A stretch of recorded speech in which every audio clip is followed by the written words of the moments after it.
Sensing my anger, my mom quickly stepped in to mediate.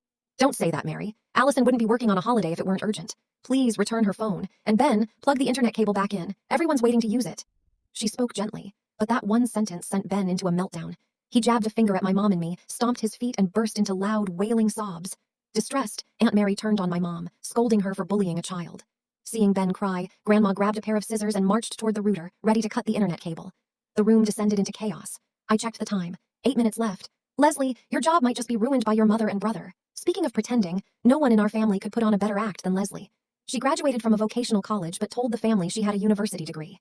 She worked as a designer at a small firm, but claimed she was working at a top 100 company, earning $400,000 a year. One lie always needed countless more to cover it up. Blinded by pride, she took out a $150,000 loan, despite making only $4,500 a month, just to give the money to her mother as a supposed year-end bonus. For over a month, Aunt Mary flaunted it in the family group chat, constantly comparing us, praising Leslie while belittling me. And every time Aunt Mary bragged about her, Leslie would send out monetary tokens in the chat to maintain the illusion of wealth. She was suffering just to keep up appearances. But I sympathized with her. Aunt Mary was very vain and materialistic. She always treated her son better than her daughter. So Leslie had been forced into this charade. Back when Leslie was still honest, life had been unbearable for her. One moment remained especially vivid in my memory. In 5th grade, Leslie scored a 69 on her final exam.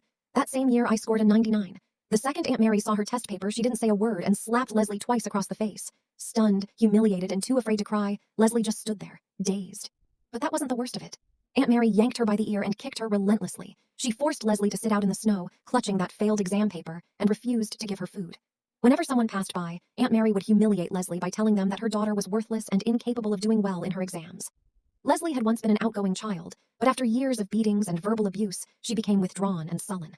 From that moment on, she learned to alter her grades, bringing home only perfect scores. With her limited education, Aunt Mary was easy to fool. The sight of a flawless report card softened her attitude. She even bought gifts and showered Leslie with exaggerated praise in front of others.